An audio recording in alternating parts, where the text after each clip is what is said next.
Bien. Donc nous continuons donc le cours et nous sommes dans Brachot d'Afraf.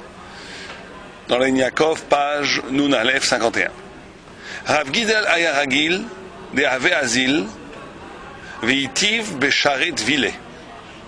Rav Gidel avait une curieuse habitude, c'est qu'il avait l'habitude de s'asseoir devant le mikvé quand les femmes allaient au mikvé. Et rappelons que le mikvé c'est le bain purificateur où les femmes vont le soir de leur rencontre avec leur mari, d'accord?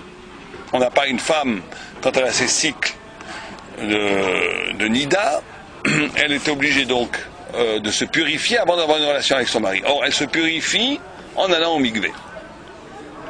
Et Rav Gidel, il avait l'habitude de se poser devant la porte du mikvé pour que les femmes le voient en rentrant.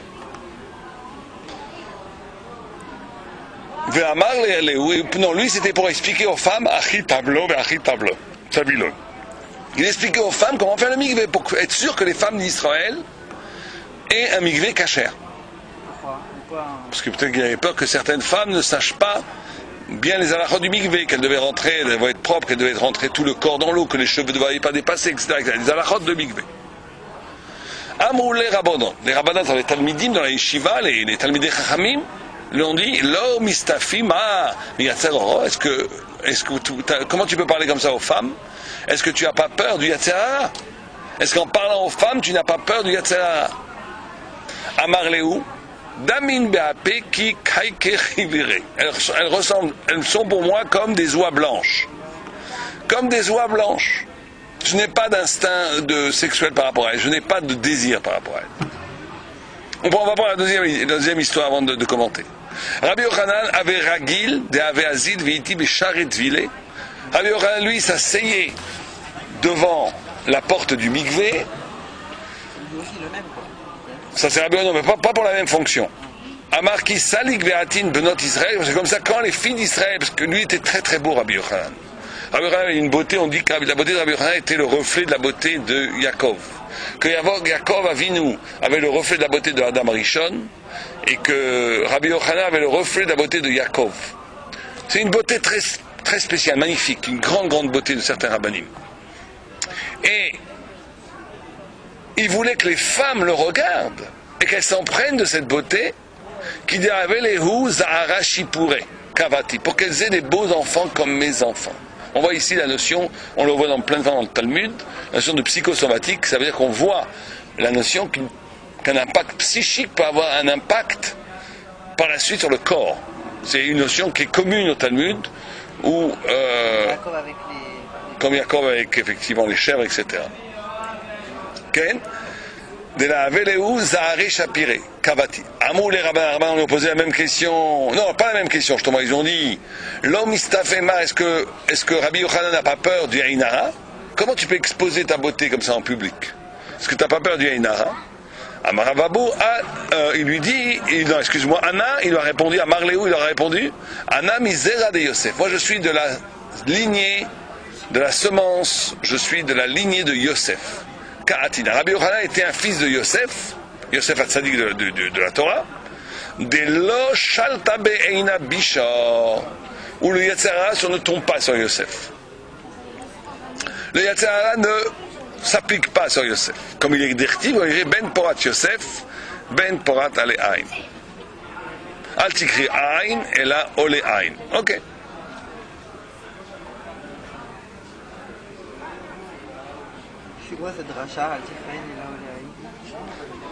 Ça lit que ceux qui regardent ne peuvent pas regarder Yosef. Personne ne peut regarder Yosef et parler à Inara. On va expliquer. Alors reprenons d'abord commençons par le début. Le début c'est, on nous dit que Rav Gidel, lui, il n'avait pas peur du Yetzer Hara parce que effectivement elles étaient comme des oies blanches. Et là bien entendu, la première question qui est posée, c'est la notion du désir. Alors dans la notion du désir, il y a 3 niveaux dans le Moussar, très important de comprendre. Il y a un niveau qui est le niveau du rachat, où l'homme est dominé par le désir. C'est-à-dire que c'est le désir qui domine, c'est-à-dire que tes actes sont motivés par le désir. Ça c'est le rachat. Pourquoi c'est le rachat? C'est pas tellement parce que c'est un mauvais bonhomme, c'est pas un apicorou, c'est pas un mime, c'est un rachat. La notion du rachat, ça veut dire, et c'est là peut-être la plus grande faute du rachat, c'est de vivre une vie où ton noyau, ton centre, ta génialité, ta sainteté, l'exceptionnel Neshama qui est en toi est livré à l'océan des désirs.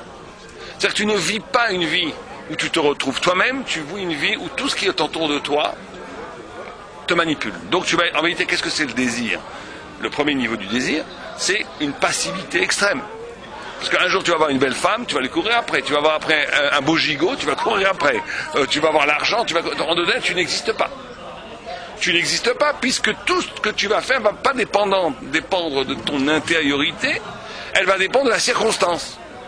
Les choses qui t'entourent autour de toi vont déterminer non seulement ton comportement, mais vont façonner peu à peu une psychologie. Ça, c'est le plus bas niveau du rapport au désir, c'est quand tu es nishlat al-yedei yatser, c'est-à-dire que tu es dominé par le désir. Quand tu es dominé par le désir, littéralement, tu n'existes pas. En vérité, le rachat ne sera pas tellement puni, comme on a l'habitude de le croire, à cause des fautes qu'il a faites. Bien sûr qu'il y a ça aussi, mais beaucoup plus qu'on va lui dire comment est-ce que tu as pu troquer un destin d'une neshama fabuleuse pour devenir un objet livré aux vagues du désir. Un jour c'est un désir comme ça qui arrive, le lendemain c'est un autre désir. Tu as été selon le ressac du temps. Tu n'as jamais existé de l'intérieur, tu as toujours été livré à la vue de l'extérieur. Or, le désir il se manifeste toujours comme ça. Tu as un impact, tu vois quelque chose, tu as une odeur, tu as une écoute, tu es attiré, tu deviens une chose. Tu perds ton statut d'objet, de sujet, tu deviens un objet. Ça, c'est le bas niveau, le rapport avec le désir qui est prohibé par la Torah, qui n'est pas le meilleur niveau, qui est bien sûr le plus bas niveau. Ça, on n'en parle pas, c'est évident que la faute dans le Yetzer Hara ici, il est rat parce qu'il n'est pas lui-même. Il est rat parce qu'il n'est pas lui-même. La notion ici de rat, de mal, sera à considérer à partir de la notion que le rat, ça serait de détourner la chose de son propos. D'ailleurs, la première fois qu'il y a écrit Ra dans la Torah, c'est où? C'est avec R. Première fois qu'il y a écrit, pas vraiment A, mais la première fois qu'on nomme quelqu'un Ra, c'est R, le fils de Yehuda, qui lui, effectivement, au lieu avec Tamar, qui était sa femme, au lieu de se livrer une relation normale avec sa femme pour avoir des enfants, il détournait l'activité sexuelle pour il était mashrit zera. Et on l'appellera, parce que c'est exactement ça le mal. Le mal, c'est de ne vivre que de vivre dans l'instant détaché du but. C'est ça le mal. La notion du mal, c'est très simple. Le mal en soi n'existe pas. Le mal n'est que circonstanciel. C'est-à-dire que le mal n'existe que dans la mesure où tu vis ta vie, où tu vis un moment de ta vie à côté du sens absolu de la vie. C'est-à-dire que tu isoles à un moment donné, et cet isolement n'a plus aucun rapport avec la vie. Ça, c'est le mal. C'est le mal. Et c'est aussi la source de la mort et de la maladie. Parce que la maladie, la maladie ou la mort, c'est toujours quelque chose qui ne circule pas. C'est toujours quelque chose qui ne va pas à son but. Et à un moment donné où c'est bloqué, où la chose est isolée du reste. C'est ça une maladie. C'est qu'un élément du corps est isolé de la totalité du corps. Et donc il y a une pourriture, une sorte de gangrénisation de cet élément isolé du tout qui pourrit. C'est le mal, c'est la mort. C'est pour ça qu'il y a une identification entre le mal et la mort. Ça, c'est le niveau le plus bas du désir. Où justement, tu ne deviens un sujet par l'essence même du sujet. C'est d'avoir une intrigue. Quand j'appelle ce qu'on appelle une intrigue, c'est d'avoir un but dans la vie. Il a été créé pour un propos, il n'a pas été créé pour rien. On attend quelque chose de lui. Tant qu'il est dans cette économie-là, qu'il va vers son but, il n'y a pas de mal. Le désir est tout à fait bien, tout à fait acceptable. Si ce désir est intégré dans le sens, dans l'économie générale de sa vie qui donne sens à sa vie. Mais quand le désir est vécu comme désir, comme moment absolument coupé de la totalité de sa vie, coupé de la totalité de la signification que sa vie peut pouvoir donner, là on est dans le mal. Ça c'est le mal, c'est le Yetzer Hara, c'est pour ça qu'on l'appelle Ra. C'est pas Chas v'Shalom comme la vision de certaines religions, qu'il y a une sorte de malédiction dans l'expérience sensorielle, ou une malédiction dans le rapport entre l'homme et la femme. Dieu préserve, ça c'est des idées chrétiennes morbides qui n'ont aucun rapport avec la Torah. L'idée qui nous est donnée ici, c'est qu'au contraire, la relation d'amour est une relation merveilleuse, une relation qui est la sainteté elle-même, puisque tu sais que, vous savez que c'est une des choses les plus étonnantes dans la Torah. On sait que les chérubins qui étaient dans le Kodesh HaKodashim, dans le Saint des Saints, autant dans le lieu le plus saint de la Torah, où le Kohen Gadol, le grand prêtre, ne rentrait qu'une fois par an. Et les deux chérubins, qui étaient sur l'arche sainte, quand les Romains l'ont sorti, ils se sont moqués des Juifs. Ils ont dit, ah, regardez, on dirait un couple qui s'aime. Parce qu'ils ne peuvent pas comprendre ça. Les goïms ne peuvent pas comprendre la sainteté qu'il y a dans le rapport de la chair. Il y a une sainteté dans le rapport de la chair, une immense sainteté. C'est pour ça qu'on Dagmara, elle dit que quand l'homme et la femme s'accouplent, la shrina est là. La shrina est là. Pourquoi c'est ça? Parce que justement, parce que le couple, quand il s'accouple, crée de la vie. Et le pouvoir de créer de la vie, c'est le pouvoir divin. Et c'est le pouvoir qui était donné aux hommes. C'est pour ça d'ailleurs qu'il est écrit que quelqu'un qui promet une zaka et qui ne la donne pas, ses enfants meurent. Quel rapport? Parce que justement, la parole, le pouvoir de donner par la parole, c'est un pouvoir divin. Et le pouvoir de faire des enfants, c'est aussi un pouvoir divin. Celui qui profanise la parole, la parole, en promettant de l'argent aux pauvres et qu'il ne donne pas, sera puni par quelque chose qui ressemble à la parole, qui est le pouvoir de donner la vie. Les deux ont le pouvoir de donner la vie. La parole donne la vie. Et l'acte sexuel donne la vie. Or, la parole comme l'acte sexuel sont le lieu où se manifeste le plus éminemment Tselem Elohim. L'homme a été créé à l'image de Dieu. C'est des créateurs. L'homme est un créateur. L'homme ressemble à Dieu par là qu'il crée. Alors, il crée par l'étude de la Torah, par la prière, par la formulation du sens. Il crée des mondes intellectuels. Il bâtit le monde. Mais il crée aussi des enfants. Créer des enfants chez les hommes, c'est pas comme chez les animaux. C'est pas une reproduction pure et simple de l'espèce. C'est l'apparition par l'accouplement de Tsuras Elohim, de Tselem Elohim. Quand tu crées un enfant, tu crées chaque homme, Nivra Yechidi. Chaque homme porte en lui l'univers. Chaque homme porte en lui la possibilité de sauver l'univers. Chaque homme porte en lui la totalité de l'intrigue humaine. Donc chaque fois que tu crées un enfant, chaque fois que tu fais un acte d'accouplement entre un homme et une femme, est lieu ici toute la création du monde. Donc tu es Tsalem Elohim à ce moment-là. Il n'y a pas plus doucha que ça. Et c'est pour ça que c'est le lieu du Yetzer Hara peut-être le plus profond.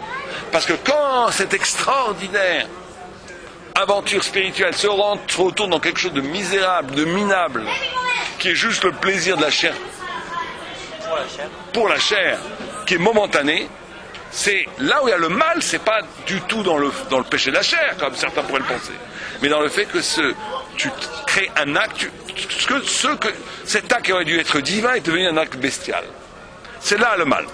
Ça, c'est le premier niveau du désir, qui est le niveau le plus bas. Le deuxième niveau du désir, qui est déjà un niveau plus haut, beaucoup plus haut, c'est le niveau des tzadikim, c'est que tu contrôles le désir. Ça veut dire que tu ne te laisses pas aller au désir. Tu peux refuser le désir quand il n'est pas conforme à la loi, quand il n'est pas conforme à la Torah, quand il n'est pas conforme à l'esprit. Donc là, effectivement, tu as un contrôle. C'est déjà un tzaddik. Celui qui fait ça est un tzaddik, puisqu'il ne se laisse pas aller, puisqu'il est du côté de l'esprit, il est du côté de la loi, il est du côté de la Torah, il n'est pas du côté de la chair. Mais à un autre niveau, comme le niveau de Rabbi Gidal, qui est beaucoup plus haut, c'est que tu n'as même plus de tentation. Or, quand tu n'as même plus de tentation, ça ne veut pas du tout dire que tu as tué la tentation. Ça veut dire que ton désir est soumis à la loi. C'est-à-dire, c'est pareil, on avait déjà vu ça, Shabbat. Je mange que quand il y a une mitzvah. On dit que la différence entre un rachat et un tzaddik, même pas un rachat, un bénoni et un tzaddik, c'est qu'un bénoni, il dit une bénédiction quand il mange. Mais il veut manger. Simplement, il dit une bénédiction. Le tzaddik, tout ce qui l'intéresse, c'est la bénédiction. Simplement, il doit manger pour dire une bénédiction. Mais ce qui l'intéresse, c'est de pouvoir dire une bracha sur le fruit. Le fruit lui-même n'intéresse pas grand. En tout cas, ce qui l'intéresse, c'est dans l'expérience charnelle, dans l'expérience du désir, de la saveur. Ce qui l'intéresse, c'est la rencontre avec Dieu dans cet endroit. La bracha, la bénédiction que tu dis sur le fruit. Alors, ne mange pas de plaisir, ne prends pas de plaisir. Exactement, aucun plaisir. Pour ces tzadikim, le plaisir n'existe pas en soi. Il n'existe que comme prétexte à la mitzvah. En d'autres termes, manger, ça ne les intéresse pas. Shabbat arrive, ils ont un grand appétit. Ils ont un appétit. Parce que l'appétit n'existe que s'il est allié à la mitzvah. Or, ça nous paraît très loin, mais c'est pas très loin du tout. Même nous, ou même quelqu'un de très... quelqu'un qui serait tout à fait bas, il ne pourrait pas vivre avec une femme comme un animal. Il ne pourrait pas. Imaginons que même une très belle femme qui se présenterait comme un animal, il ne pourrait pas la toucher. Il faut un minimum de culture. Il faut un minimum de beauté. Même un rachat, même un chiloni, même un rachat gamour, à moins que ce soit vraiment un rachat gamour. Mais même quelqu'un qui n'est absolument pas à la Torah, il ne pourra pas être purement bestial. Il aura besoin de culture. C'est-à-dire, quelle culture? Il aura besoin que ça se passe aussi par la parole, que ça passe aussi par une certaine beauté, par un habillement, par une approche. Il ne pourra pas être purement bestial. D'ailleurs, le Gaon de Vilna dit une chose extraordinaire. Il dit que chez les Juifs, il n'y a pas de Yetzirah. Il n'y a pas de Ta'avot. Il n'y a que des Chamdot. Le Ta'avot, c'est quelque chose d'animal. Ça n'existe pas chez un Israël qui a reçu la Torah au Mont Sinaï. Il n'y a pas de Ta'avot. Chamdot, c'est des illusions de l'esprit. En dehors, le désir du Yetzirah que va avoir un Juif, même pour des choses comme les femmes ou pour la nourriture, ne sera pas tellement pour la Ta'ava elle-même, pour la chair elle-même. Ce sera pour l'imaginaire que va dégager ça. L'imaginaire. Beaucoup de gens font des péchés, pas du tout pour le plaisir de lui-même, mais juste pour l'illusion de grandeur que va donner la possession, ou le fait de conquérir des milliers de femmes, ou l'argent. Mais ils s'en fichent complètement. Tu vois au fond de leur être, l'argent, ils n'en ont rien à faire. Le plaisir de la chair, ça les ennuie. Pourquoi est-ce qu'ils font ça? Même je te parle de rachat Gmourim. Ils font ça parce que c'est une façon pour eux d'exister. Une façon d'exister à leur propre yeux, aux yeux des autres.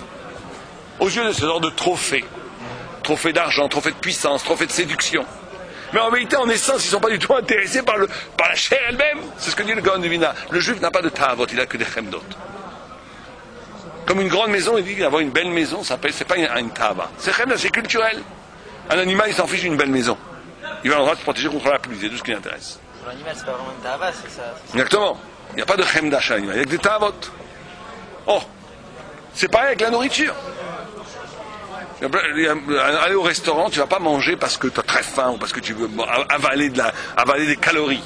C'est le plaisir culinaire, le plaisir culturel. Que le plaisir, ça oui, ça s'appelle chemda. Je te dis pas que c'est bien. Ça s'appelle chemda. C'est-à-dire que c'est déjà un peu rouhani. C'est déjà un peu spirituel. Or, le grand tzaddik, lui, alors ça qui est très intéressant. Le grand tzaddik, sa ta'ava, elle va être... Son yatser va être soumis à la Torah. C'est-à-dire qu'il y a une mitzvah, mon désir s'allume. Il n'y a pas de mitzvah, j'ai aucun plaisir, aucun désir. C'est Shabbat, j'ai faim. C'est pas Shabbat, j'ai pas faim. J'ai une mitzvah à faire des enfants, mon désir pour ma femme s'allume. C'est pas ma femme, c'est la femme d'un autre, ça ne commence même pas. Ça ne commence même pas. Et ça, on peut nous le vivre à des niveaux inférieurs. Quand tu n'as pas de jalousie avec un immense Talmid Chacham. Ça commence même pas. Si tu vois, par exemple, Rav Eliashiv, tu vas pas commencer à être jaloux de Rav Eliashiv. C'est bien d'être jaloux, Rav Eliashiv. Oui, non, mais jaloux de la Torah, oui, mais je te parle d'autre chose. Je te parle de jaloux de son argent. Tu vois pas, il y a des gens, ils sont tellement hauts, ça commence même pas. Pourquoi? Parce que ça, là, à ce moment-là, ton respect de la Kedusha va conditionner ton désir. Tu vas pas avoir de la jalousie pour quelqu'un qui est 10 fois plus grand que toi en Torah. Donc tu vas accepter, tu vas être content pour lui. Tu auras peut-être de la jalousie, quelqu'un qui a ton niveau, parce que là, ça se joue au même niveau que toi, alors tu commences à avoir de la jalousie. Mais quelqu'un qui a un immense en Torah, qui a plein d'argent, tu dis, c'est bien, bon, Hachem, Dieu l'a béni. T'es content. T'es pas jaloux d'Abraham Avinu qui avait plein d'argent. Pourquoi? Parce que c'est une autre dimension, parce que tu respectes ça. Il a mérité. Ton rapport à lui ne passe pas par la jalousie. Donc ça c'est le grand tzaddik. Le grand c'est Rav Gidel. Rav Gidel, il dit, je les vois comme des oies blanches. Ça veut dire que c'est pas du tout qu'il a tué le désir en lui. Mais son désir est lié à la mitzvah. Or, comme cette femme, il n'y a aucune mitzvah de les désirer, le désir n'existe pas. Ça, c'est le plus haut niveau. Donc on reprend 3 niveaux. Premier niveau, où tu es englouti par le désir. Ça, le plus grand péché d'être englouti par le désir, c'est pas tellement le fait de succomber à la faute. C'est d'être annulé, de ne pas exister, d'annuler la génialité, d'annuler la sublimité qui est en chaque homme, dans cet océan de désir. Le deuxième niveau, qui est déjà le niveau du tzaddik, c'est tu contrôles. Tu as du désir, tu as envie d'y aller, mais tu n'y vas pas parce que ça s'appelle Irat Hashem. Ça, il saut. Tu as une crainte de Dieu. Ça, c'est la force de Irat Hashem. Dai. C'est la force du mot Shakai. Stop. À un moment donné, tu dis stop, j'y vais pas. Je voudrais y aller, j'y vais pas. C'est aussi un grand mérite. Très grand mérite. Mais il y a plus haut niveau. C'est que j'ai même plus envie d'y aller. Pas tellement parce que que je suis devenu je suis mort. Parce que j'ai tué toute sève en moi, pas du tout. Je suis très vivant. J'ai beaucoup de désirs. Mais ce désir est complètement conditionné, Meshubad, à la Torah. Alors, on dit il a tué le Yetzirah, c'est pas dans la notion qu'il a vraiment. Non, la preuve, on dit que David Amelech, il dit qu'il a tué les Yetzirah. Or, on dit qu'on voit qu'il y a eu avec Bathsheba, avec d'autres femmes, il a eu plein de Yetzirah. C'était pas du Yetzirah, c'était du Yetzirah Tov. Parce que c'était le Messie. Le Messie devait passer par là. Donc ça avait un sens. Donc, on a encore dit, le mal, c'est d'isoler le désir de sa fonction. Mais là, il n'y avait pas plus grande fonction que de créer. Il n'y a pas plus grande fonction au monde que de créer le Mashiach. Donc c'est pour ça que le désir de David s'est allumé. De David Amelech s'est allumé. Ça, c'est les 3 niveaux. Et ça, c'est le niveau de Rav Gidal. Maintenant, il y a un truc encore plus étonnant, c'est Rabbi Yochanan. Rabbi Yochanan, lui, il utilisait sa propre beauté pour que les enfants de ces femmes aient des beaux enfants. D'abord, on pourrait se demander, qu'est-ce qu'on s'en fiche de la beauté? On voit tous ceux qui disent que le judaïsme n'aime pas la beauté, il y a des preuves que c'est pas vrai. On voit que la beauté, c'est très important. La beauté, c'est très très important. Parce que la beauté, je t'en prie, Etzada, la beauté, il est écrit dans la Kabbalah que la beauté, c'est l'éveil de ce qui est spirituel dans les choses. L'esthétique dans la Torah n'est niée que quand elle est un masque. Quand la beauté est là pour masquer le mal, comme la beauté en Occident. La beauté en Occident est là pour masquer le mal. C'est comme les ta'avot, le puissant, esthétiser l'argent, esthétiser la bêtise, de faire tourner des milliards de personnes jour et nuit à travailler. Pourquoi? Si tu demandes une seconde, à quoi ça sert?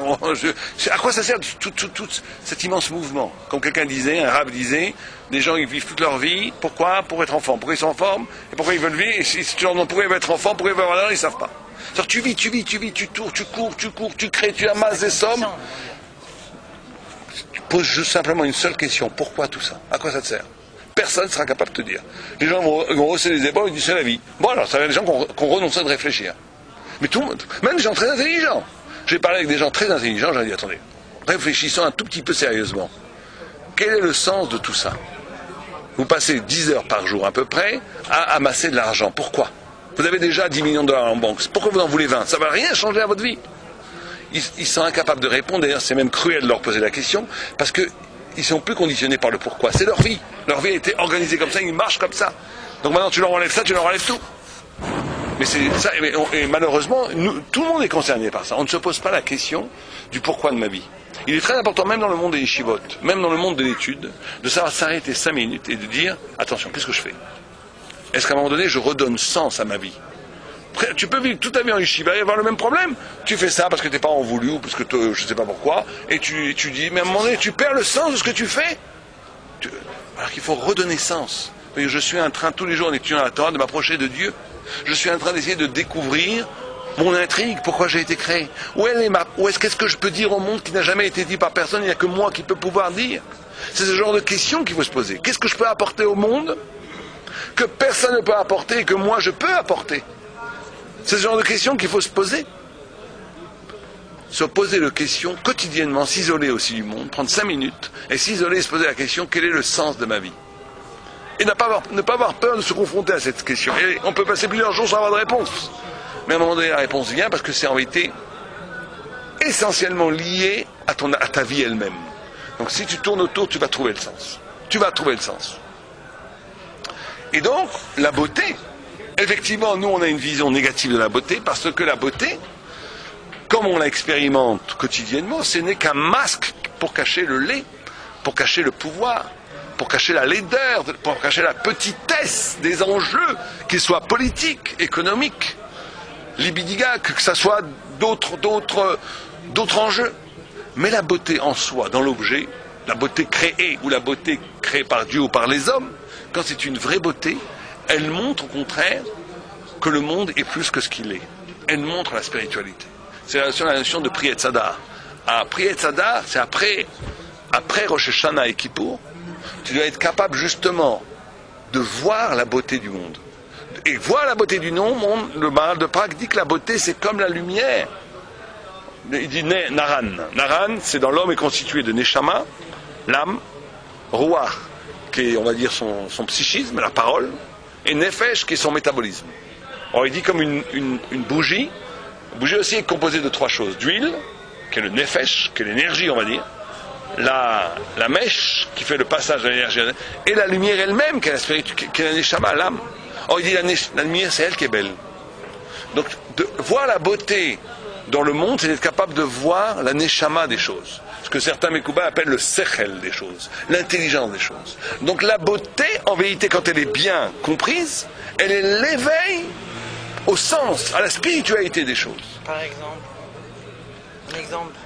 Par exemple, on doit être capable de voir dans la beauté d'un homme, et à Levaque, qu'on soit à ce niveau-là, les grands rabbins étaient capables dans la beauté d'une femme, on doit être capable de voir la beauté de l'âme, qui se reflète dans le corps.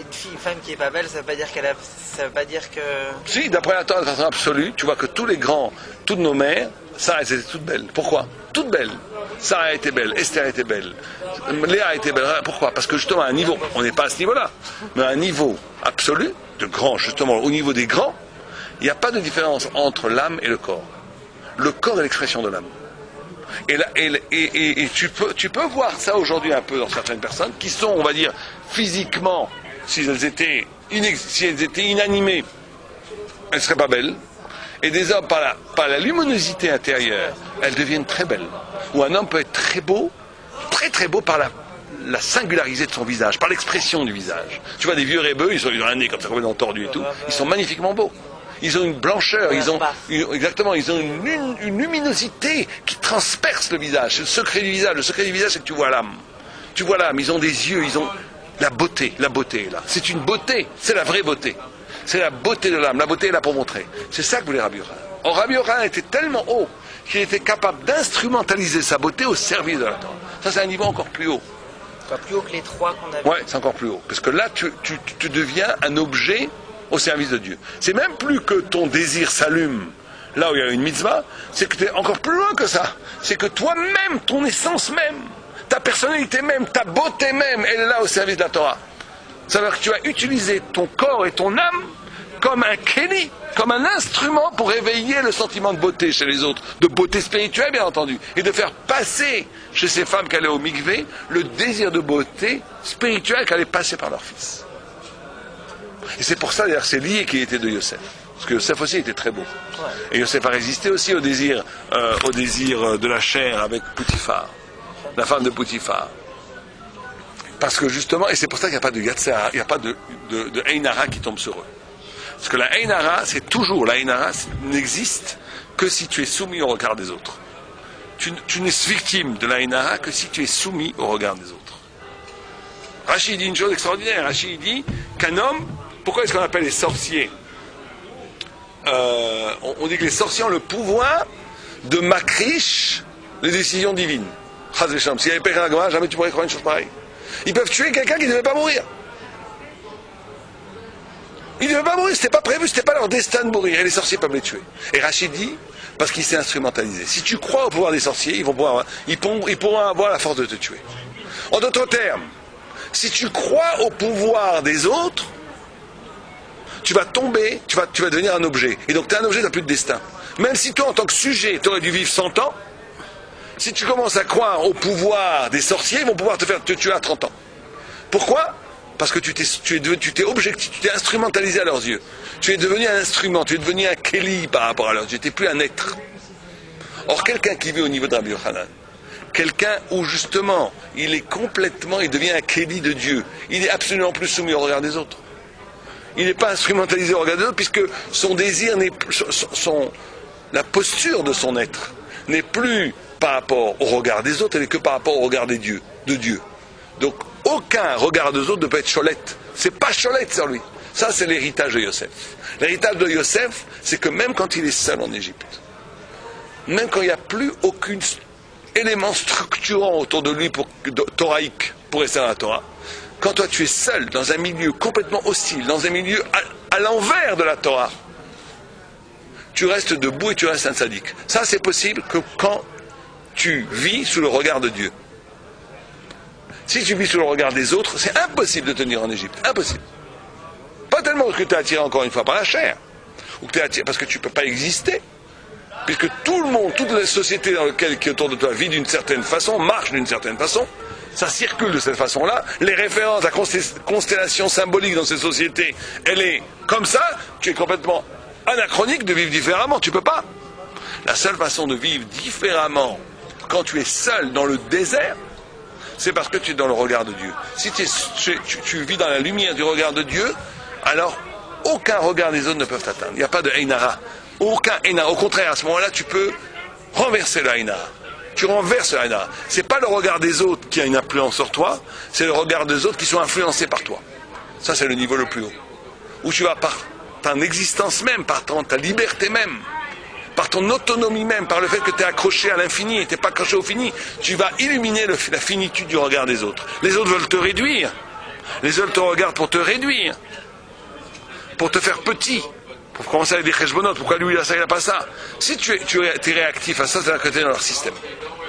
Donc tu as Einara. Si tu dis moi je ne m'appartiens pas, moi je suis un Kéli pour Dieu, regardez-moi, jugez-moi tout ce que vous voulez, regardez-moi tout ce que vous voulez. Là, au contraire, tu deviens un reflet de la divinité. C'est le regard des autres, au lieu d'avoir une influence sur toi, qui va se retourner. Eux-mêmes vont être influencés par eux-mêmes vont être influencés. Leur regard eux-mêmes va être ce regard négatif va se retourner en positif. Ça, c'est la force de Yosef. Ben Porat Yosef. Bien, on arrête là. À la semaine prochaine. Kol Tov.